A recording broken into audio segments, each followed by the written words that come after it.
Yeah, just introduce myself very briefly. I've been dealing in African art and adornment for 25 odd years. I had galleries and various things like that, and I always like to define what you're dealing in, and that also applies to prestige objects, that long as the piece has been made for traditional use. So with prestige objects, there were many pieces that were made for prestige and tribal societies throughout Africa, right from Southern Africa to West Africa to East Africa to North Africa. Was a very important way of defining a person's importance and rank in the society and in the tribe.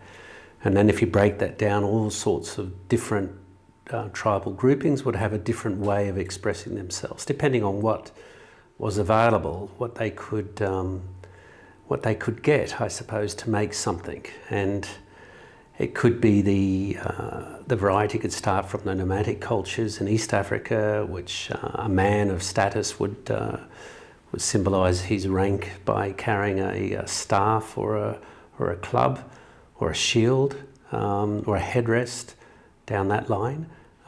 His wife or wife-to-be or whatever, more like wife or wives, she would be wearing an array of jewellery and beadwork, and the amount of beadwork and the amount of strands of beadwork and how layered that was and how rich it was would really define how important the husband was, how much wealth he had, because the more wealth he had, he would spend his money or his wealth on his cattle or on his wife. So she had plenty of adornment and jewellery, and that's really what prestige in that society would have been, a representation of the family wealth and the amount of cattle wealth.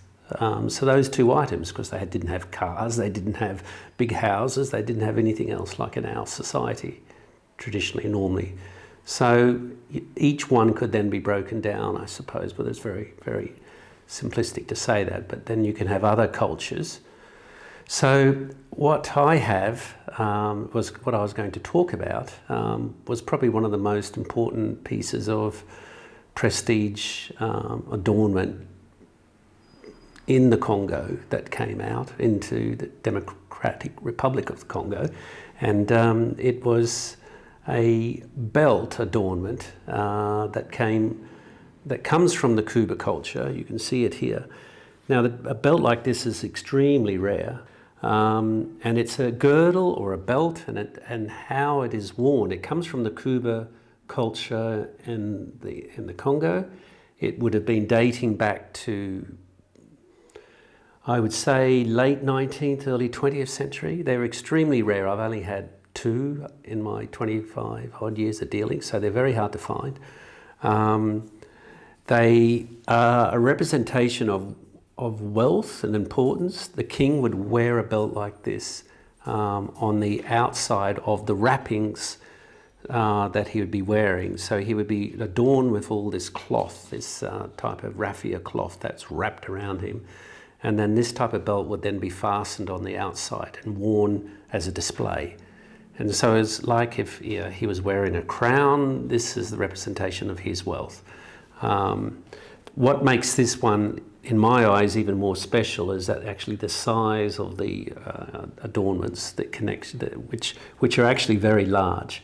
You have a different array of the early beads that would have been traded through to that area, cowrie shells. You have type of rare seashells that would have found their way into Central Africa, which would have been traded through the route.